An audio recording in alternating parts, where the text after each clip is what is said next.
All right, we are now live. Connor, welcome to the Busy Linguist channel. I feel like we did this video for ages.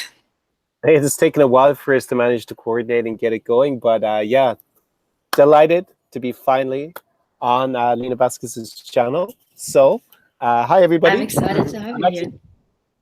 So, a lot of people make jokes about the fact that I'm wearing shades all the time, and why do I wear shades even when I'm inside. But actually, there's a lot of sun where I'm at. I'm actually in the Canary Islands in Tenerife, in the north, in Santa Cruz, the capital. And I thought it's too nice a day not to film outside. So actually, this is kind of a view from my patio. You can see in the center, you got the mountains up there. Been here for a few days, working on some stuff. And yeah, as you can see, we're almost enough. We're basically in Africa. So of course it's sunny, and that's when the advantage is coming here. So I know you're also in a sunny place, Lina, on the other side of the world. So I'm in Australia. Over the world than you, but I would show you the sunshine, but it's a bit late for sunshine. But I'm sure if you watched my last vlog, then you'll see some sunshine over here. On Instagram, I can see that you're enjoying the sunshine every day. So, as I encourage everybody, go check out Lina on Instagram as well as me if you want to see Tenerife during the day. Saying that, go check out Connor, aka the Language Tsar, because your travel videos are amazing. You do a lot of work with your drones, and just you have the lifestyle I think everyone wants. I'm actually going to launch the drone off this just after the call. So if I known, I would have taken out of the box. I would have just put it up in the middle of this live stream. No, I'm just kidding. The noise off the drone would kill the audio. But yeah, I'm going to get some nice vistas here. Maybe try and get it up into the mountains maybe before I leave tomorrow evening. Yeah, so Lina, what are we discussing today? What do you want to know about the Tsar lifestyle, the Tsar experience? So. Yes, the Tsar experience. So basically, busy linguists would know all of my methods of language learning, how I've learned languages, etc. So I was thinking, we need a little bit of fresh meat. We need some new information. Hence why I've invited you. Fresh meat. So Connor, you speak 12 languages. Am I not mistaken? Well, I normally like to say more than 10, just so I avoid any debates about whether I speak them fluently and what that all means. Yes, I get into and also that as well.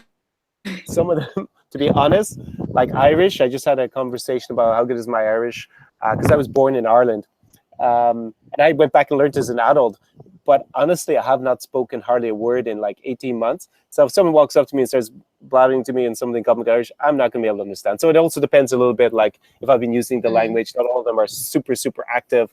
That becomes, I used to have a period where I used to try and keep them all active and blah, blah. And then it's just like, yeah, there's a lot of time been wasted, I think, if I'm not really needing it and being able to maintain it. But in principle, yeah, more than 10 languages. And to give people an overview, they're basically Indo-European languages. So a lot of Romance languages, a lot of Germanic, some Slavic languages, and okay, one Celtic if we include Irish in that. It's a different family. Yeah. So that's kind of an overview of the languages that I speak. So big ones are obviously Spanish, Italian, Portuguese, German, Russian, Romanian, these kind of ones. I'm impressed. Language goals right there. But actually, the interesting question that you mentioned, you are actively trying to keep up all of them. How do you do that? Because that's actually something that a lot of people ask me. They go, oh, how do you even learn like two at once? Or how do you keep up so many languages without forgetting them? So how did you go about this? Well, actually, I used to have a strategy where I would schedule Skype calls with teachers that I found in italki or italki. Just to maintain them, because I was conscious of the fact, like, I invest a lot of time, say, learning Portuguese, but I'm not in Brazil. I should at least have a class a week, this kind of stuff. So I had a pretty much structure like that, especially when I was like in the low intermediate. I think if you're at a high level, of course, you're going to forget a lot of the stuff. It's going to be fresh, but you never really forget it, right? So I just need like a day normally, and then it just switches back on. Exactly. You always just need a refresher, and it's more in your brain. Yeah, but I think ones that are maybe not as strong, it is good. Like Dutch is a problem for me, for example, because I was never that good at Dutch. I was never really like a C1 level or something like that. It's kind of was close, I guess, at one stage. And I just don't happen to be in the Netherlands. So when do I use it? Yeah, my friend Jan speaks to me occasionally. Suddenly we speak in Dutch, but that would probably be better, I think, if you're looking to maintain a language, like is to schedule like a weekly. And I did actually have that for a while in Dutch, and then I just stopped. It's just like I made it not a priority. But if you want to maintain it, that's really what you gotta do, I think. In terms of, you also alluded to learning multiple languages at the same time, like how do I learn 2 languages, stuff like that. Yeah. I think that's difficult if they're similar, for sure, because you can get a little bit confused. So if I were learning 2 languages, I would actually try to make sure they're from at least different branches of the, maybe they can be Indo-European, but at least like one is Germanic, one is Slavic, or one is Romance. I think that's fine. It's going to take you longer to learn one of them, to get to a high level in one of them, because you're actually splitting your time. That would be logical. But if you're motivated, like say you are living in, say you're, I don't know, American, you move to Germany, and you are a girl and you have a boyfriend and he's Italian, right? So you want to learn Italian, you want to learn German. Like you're going to be motivated there to learn both, because you're going to be in Germany. Exactly. I think so. that's I the don't see a perfect problem with example. Yeah. No, I think that's exactly.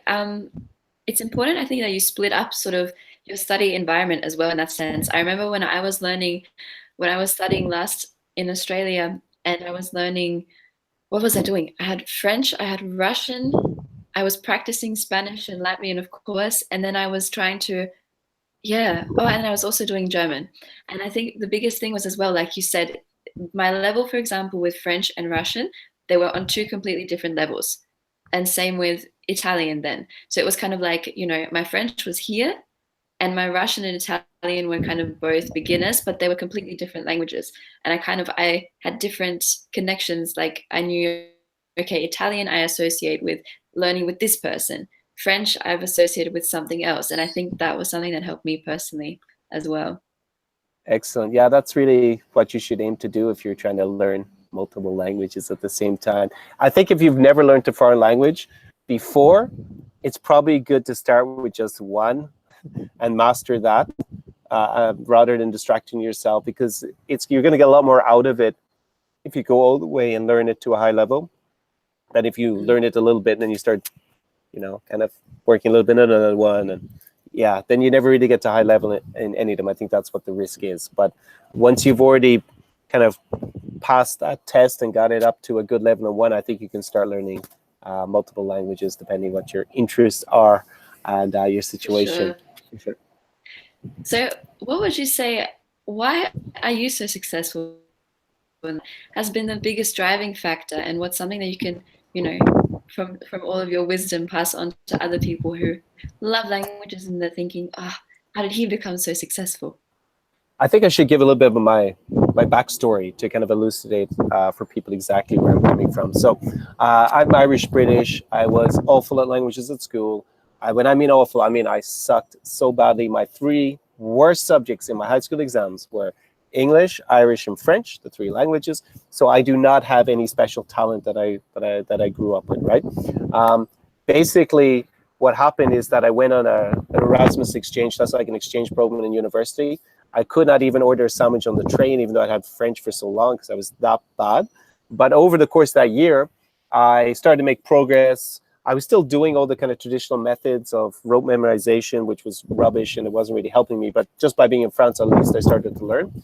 And then after I came back from that year, I was introduced to Michel Thomas' method, and it kind of changed the way I approached learning languages, because it was just a lot more less about memorizing stuff and actually building blocks and using the language. So I started to develop basically my own way of learning, which a lot of major polyglots use, like 90% of the same principles, right? I think there's almost a consensus on a lot of it, right? But how you should go about it. So that gave me a lot of confidence. And also I started to travel more.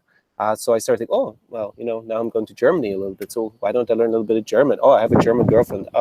That would be really useful to be able to talk to her mom. So I started to have other reasons to learn. I moved to the States. I lived 1 street away from a Salvadorian neighborhood. So I used to speak Spanish every day. I had a really good friend from Rio de Janeiro. He invited for New Year's Eve to Brazil.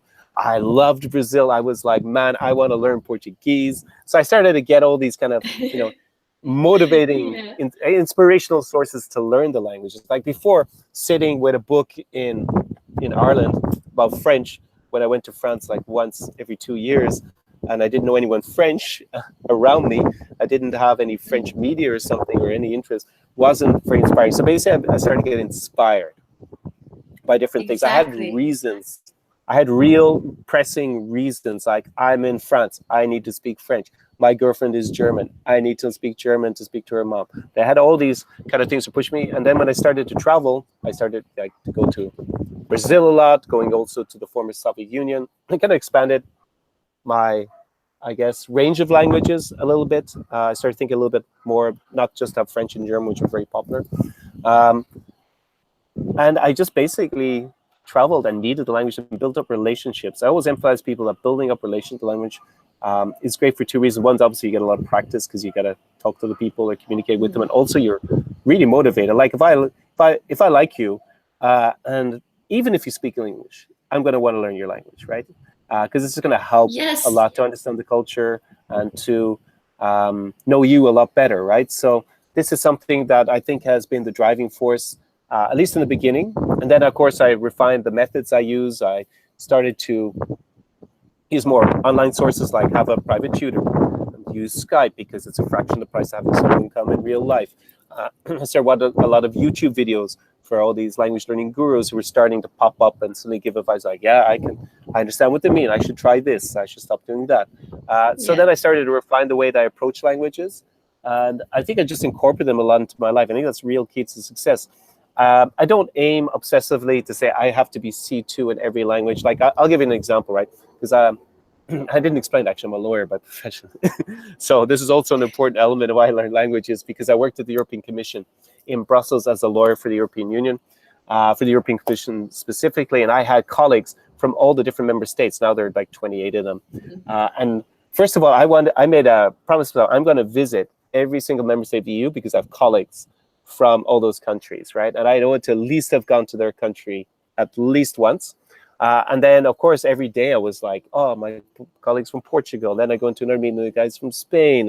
You know, I could always use those languages, right? So this was also a big factor, right? Is that you know, I had work reasons, like I was part of the Italian practice when I was in a law firm. Like it's just all these things that are giving you more motivation and practice all the time. But yeah, I started to refine these methods and get a lot more effective at learning languages. And I was learning several at the same time, like because I would have reasons, right? I mean, as I said, my girlfriend was German at one stage. I was in Brussels, it's a French-speaking city. I would go to work. I was part of the before I worked at the European Commission. I was in an international law firm, Cleary Gottlieb, in Hamilton, in their Brussels office, working on competition law, which is antitrust for anyone who understands law, or anti-monopoly law.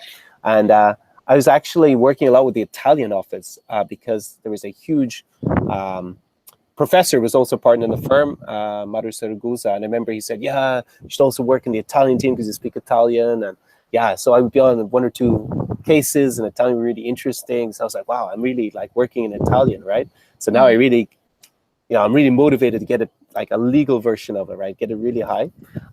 So that's kind of the way things developed. It's kind of multifaceted. It's not like I suddenly did one thing. It was like all kind of happening together and then developing into a complete system. You have the motivation. I have the exposure all the time. So those two elements are basically everything. And I refined the actual methods behind it, which I think you need a system if you want to consistently make progress with anything in life. But the actual methods are probably secondary for me to motivation. Because if you're motivated. Yeah, sorry to cut in. I have to say on that note, in terms of reasons, I completely agree with you because I feel like I have to say first of all, I feel like the younger version of you, Connor, because you You're a literally lot went better down than the path. yeah, but I'll take it. I'll take it. Please. No, but because you went down the path that I had envisioned for my life. So for I think many people actually don't know, but I studied law as well. I was in my 4th year, and my dream of why I even picked to do law was because for those of you who don't know, in Australia, languages are not such a big thing like they're in Europe. Like learning languages is never upon people here, because obviously, a lot of people think I can just get by with English. So for me, even when I started school and I could speak, 4, it was like, whoa, like you're someone, like it was just not that common. And I always just wanted a profession where I could interact with people, help people, and use my languages. And that's why, like, I actually applied for, it's funny that you mentioned the European Commission, because I actually applied for an internship there, but then I withdrew my application because I just wanted that lifestyle. And I think the number one thing is to have a reason and to integrate the languages into your life, with relationships. I mean, at the end of the day, completely agree with methods. Like, the methods are not important. It doesn't matter if you're going to go and start with Pimsleur, or you're going to start with watching YouTube videos, or a simul, whatever. Your reason needs to be big enough. And I think, for me, why I started learning Portuguese is just because I had 3 I had 3 Brazilian students who I was just fascinated. I was like, whoa, I love how you speak. I love the music. And I kind of felt every time up a new language, I would imagine myself as like a native speaker. That probably sounds quite funny, but I kind of envisioned myself already speaking that language and so a couple of words. I felt it. And then I would like go on to the more structured stuff, like, okay, I need to learn grammar to do it. I need to expand my vocabulary and just sort of start step by step. Feeling like you're going to be a native speaker of Portuguese, I could so see you in Carnival doing a samba junior. I would love it. I'm planning my next year. No, I would love it. I think beautiful language. And the funny thing is, I used to hate, like, not because I grew up speaking Spanish. Portuguese for me was like Spanish, but weird. And so I never really got into it. And then I kind of, just the interest came, and there it was. The motivation, that's the real key thing. Brazil, what can I say? It's actually my favorite country. I encourage anyone who is watching this, if you've never been to Brazil, go there. I mean, it is dangerous, just to give the one caveat, which is obvious why I don't spend all my time in Brazil. You do need to be careful, be sensible when you go there. But just for me, it has almost everything. It has the weather, the scenery, amazing parties. People are like so friendly, outgoing, as well. Beautiful people. Just the food. Yeah, it's just like the language. I actually like Brazilian Portuguese. I will confess I'm not a huge fan of the language in Portugal. And I actually the first person to say that. You're not the first person to say that. Yes, and that annoys a lot of should we say upper class Portuguese when I tell them no. Yeah, can you please speak the real language? I don't understand your dialect. I'm joking. I know it's the original language, but I actually, believe it or not, when I was at the European Commission, I actually once had a colleague say, because the Portuguese lawyers all knew I spoke Portuguese, one of them actually said, "Yeah, Connor fala brasileiro," and I was just like, I felt like going, "Screw you! I do not speak brasileiro. I speak the real Portuguese." So this is why I also like to make fun of the Portuguese a little bit in that sense. But Portugal, people are nice. I don't say I'd say don't go to Portugal. It's also got a lot to offer. But Brazil for me is just like this boom. It's just like such an amazing place to visit and hang out in. I love to go there for a month or 2 a year. So I encourage anyone who's following Lina, consider Brazil as a big destination. And hopefully we persuade Lina to also go for Carnival next year. That would be a lot of fun. Yes, we'll start up a fund me.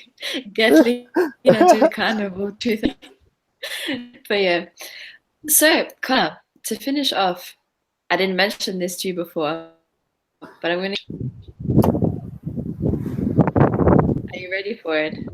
I'm waiting with bated breath. Please, hit me.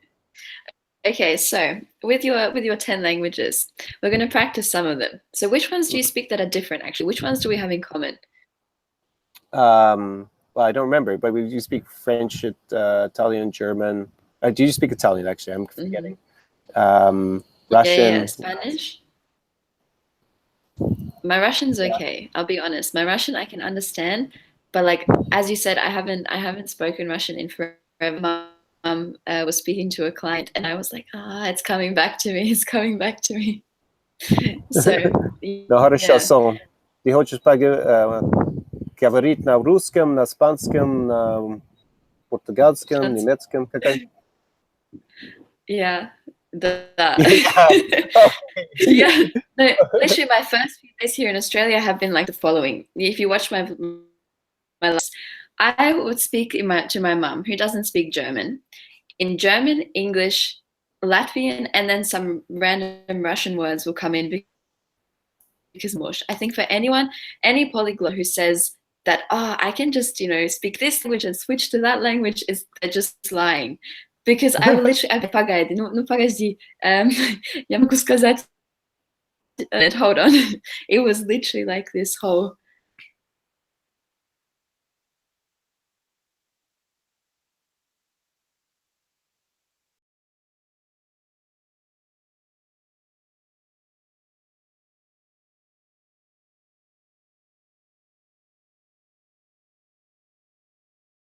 Hablo muy frecuentemente en castellano porque posiblemente una vez por año voy a un país hispanohablante, pero desde los últimos 3 días o 2 días estoy aquí en la capital de Tenerife, la isla de Tenerife, en las Islas Canarias. Estamos muy cerca de África. Y para mí es, como se dice, es cool. Está muy buen. Escuela. Está muy guay hablar un poquito en Sí, castellano.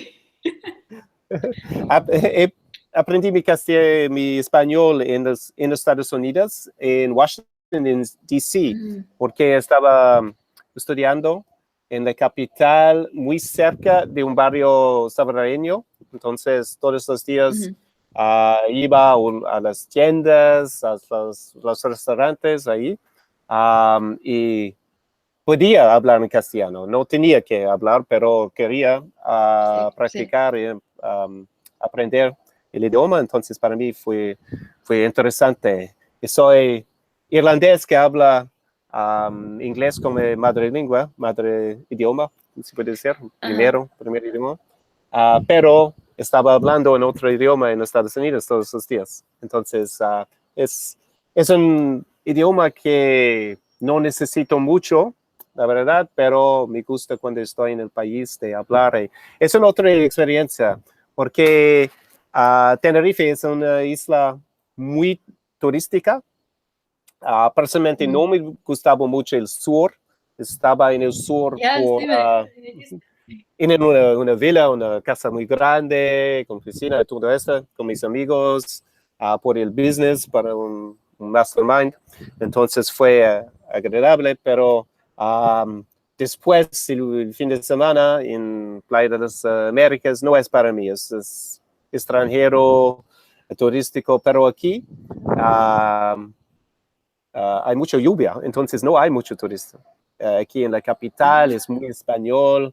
Y sí, es otra cosa. Estoy comiendo las tapas, hablando en castellano, todos cuando me voy por la calle aquí. Entonces, otra experiencia que turística. Entonces, vale, es que estoy haciendo aquí en Tenerife. Mañana voy a Italia porque estudié en, ¿cómo se dice? Bolonia, en Bolonia, en el norte de Italia, y tenemos todos los años una fiesta, una reunion en inglés. Y sí, voy a ver no necesariamente mis amigos, pero mis amigos de universidad. Compañeros. ¿Qué? Tus compañeros. Los compañeros. Y sí, vamos a comer muy bien, porque la comida en el norte de Italia está muy buena. Y beber, beber mucho vino, creo. Entonces puede ser un fin de semana interesante, sí, en Italia. Entonces, voy a hablar en italiano por el fin de semana también, por supuesto. ¿Tú hablas italiano o es un idioma que hablas bien? ¿Sabes qué? Mi italiano es ok. Tengo que practicarlo. Porque pienso que, sí, sabes que cuando estaba en Berlín, sí, en el aeropuerto, tuve que hablar italiano, bueno, con alguien que trabaja por Qatar Airways, y hablaba como 6 idiomas y empezó a hablar conmigo en italiano. Yo podía entender todo, pero, ¿sabes? Tú conoces eso cuando no hablas un idioma y tienes que hablar todo. Es como, wow, ok, rebooting the system. Pero sí, mi italiano, tengo que practicarlo. Allora, però hai studiato italiano o solamente capisci perché tu parli molto bene spagnolo? Cosa hai fatto per imparare tu italiano in generale? Il mio padre è de Perù. Entonces, va bene, va bene. Ok, Non l'ho castellano sta bien imparato. también. Sì, no, italiano ho imparato all'università. Università? Sì, università. All'università, sì. Sì, sì. Yeah, it's been a while. Non c'è problema Mais le quando français, vieni in Italia, grazie, grazie. parlerai Non possiamo praticare l'italiano, sì? insieme. Sì, con piacere. Allora, quindi tu scriverai sottotitoli per questa parte o no? Per Non il lo video? so. Sì, Non lo sai. So I don't know penso if che people are sì. gonna. Penso che I'm not sure, sì. I'm not sure if everyone's gonna understand me, right? When I switch between them. But Yeah. anyways, you I have to always think about that. forget that. I always forget that. It's like, it seems so natural, and then you think, hold on a second. But I love it. I love it. I think also this is an amazing way to learn even a language. I watch YouTubers all the time, even if I don't understand most of what they say. I think it's just fascinating. And especially if it's in a language that you're already kind of learning or need a refresher, like pick up on. I was watching a French YouTuber yesterday, and I thought, this is amazing. We're so lucky to have YouTube because there's your like language practice and vocabulary session all in one. Yeah, Oui. exactly. Mais ce que je That's voulais dire, okay. Voilà. voilà, en français. Mais ce que je voulais dire, c'est, je trouve que c'est très intéressant que ton accent n'est pas comme, je ne sais pas, tu as un accent russe ou quelque chose comme ça. Pourquoi? Dans quelle langue? Dans quelle langue? Quand je parle en anglais, quand je parle en En français, anglais. italien? En Oui. anglais? Oh, Oui. est-ce que j'ai un accent un petit peu russophone maintenant? Mais c'est vrai que j'ai passé beaucoup de temps, depuis 3-4 ans, dans le monde de l'ex-Union soviétique. En fait, principalement en Ukraine, parce que, ouais, il y a beaucoup de raisons pour ça, mais l'Ukraine, c'est sans visa, c'est visa-free, sans visa pendant 90 jours, tous les 6 mois. Oui, donc ça, c'est très facile. Si je décide maintenant, demain, je veux être à Kiev, je prends l'avion, j'arrive, pas de formalité, j'ai mon passeport européen, bien sûr, et ça marche très bien. Ouais. Oui. Par contre, pour aller en Russie, c'est vraiment difficile. En fait, j'ai fait une vidéo pour aider les voyageurs pour ça, parce que c'est très limité. En général, il faut aller au consulat ou à l'ambassade pour faire tout le nécessaire pour le visa. Et au Belarus, entre les deux, maintenant, c'est 5 jours. Tu peux visiter le pays, mais c'est un peu limité. J'avais des problèmes avec le gouvernement belarus il y a 15 mois. En fait, j'étais persona non grata. Je ne pouvais plus aller au Belarus pendant 1 an. J'avais des problèmes. Le KGB a dit que je ne pouvais plus revenir. Mais c'était seulement pendant 1 an.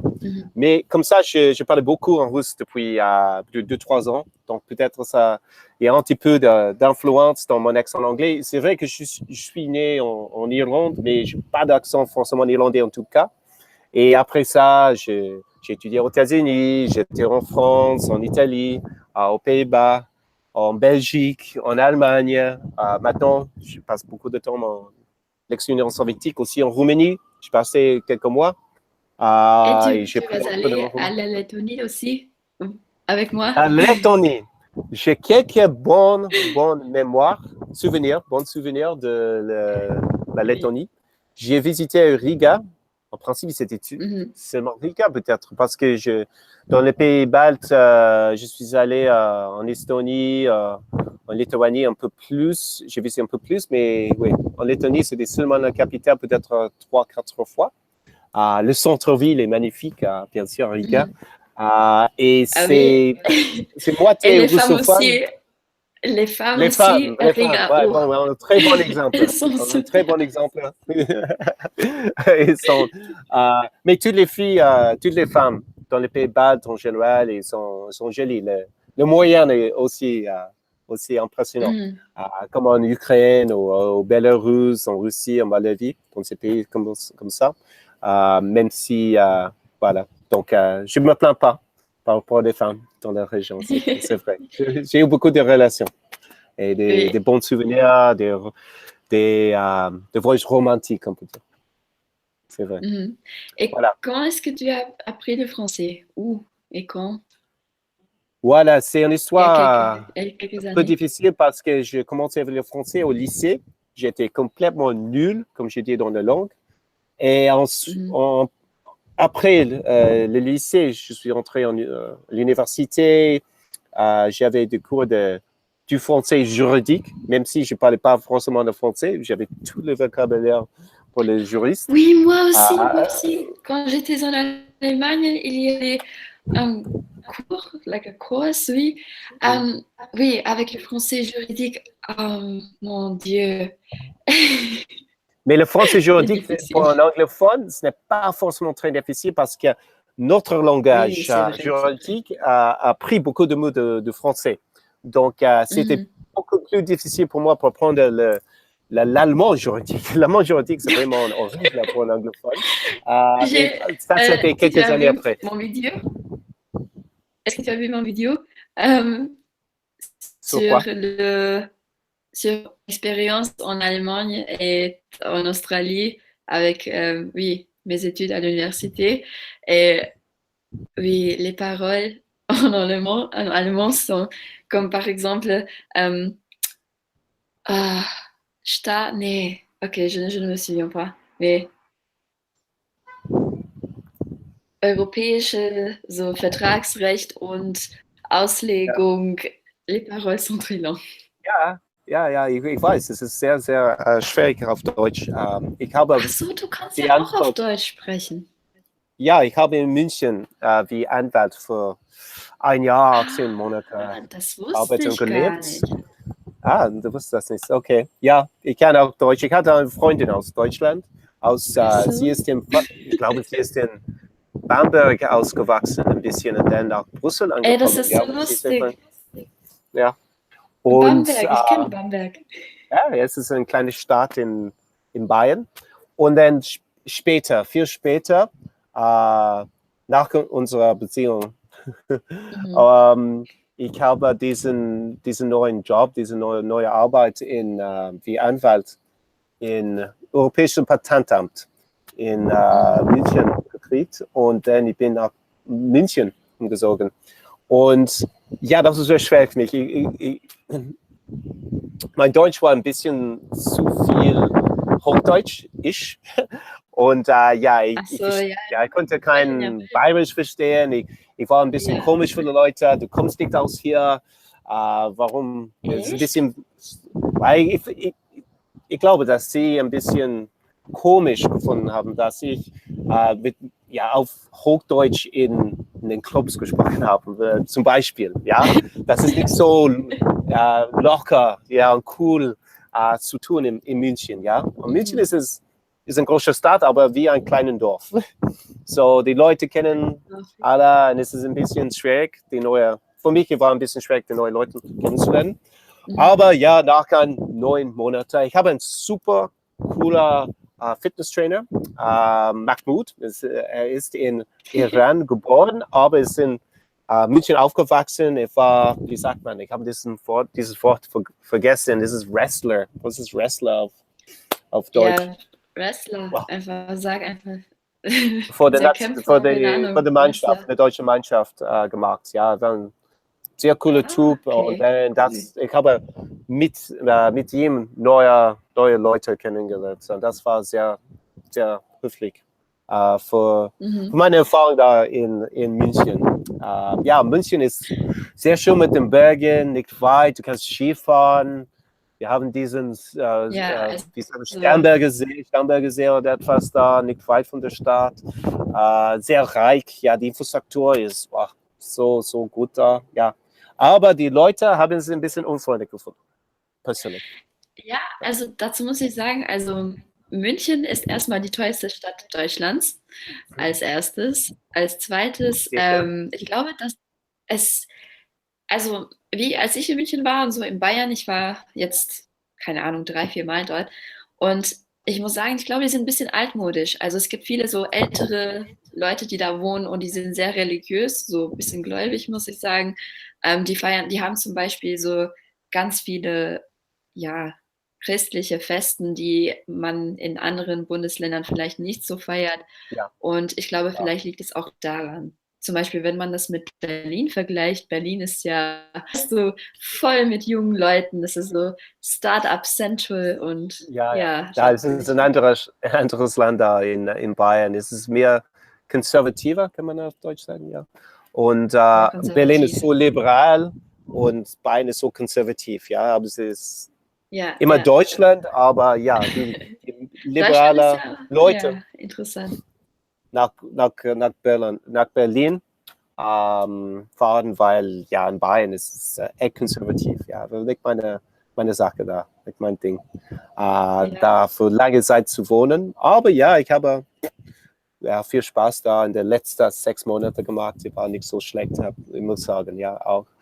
So ja, ich habe mein Deutsch von meiner Ex-Freundin, ich die wollte sagen, in, ich ja, glaube, wenn wir eine Sache von dir gelernt haben, Leute, viele Beziehungen mit vielen Nationalitäten, so kann man die Sprache lernen. ja, das ist wahr.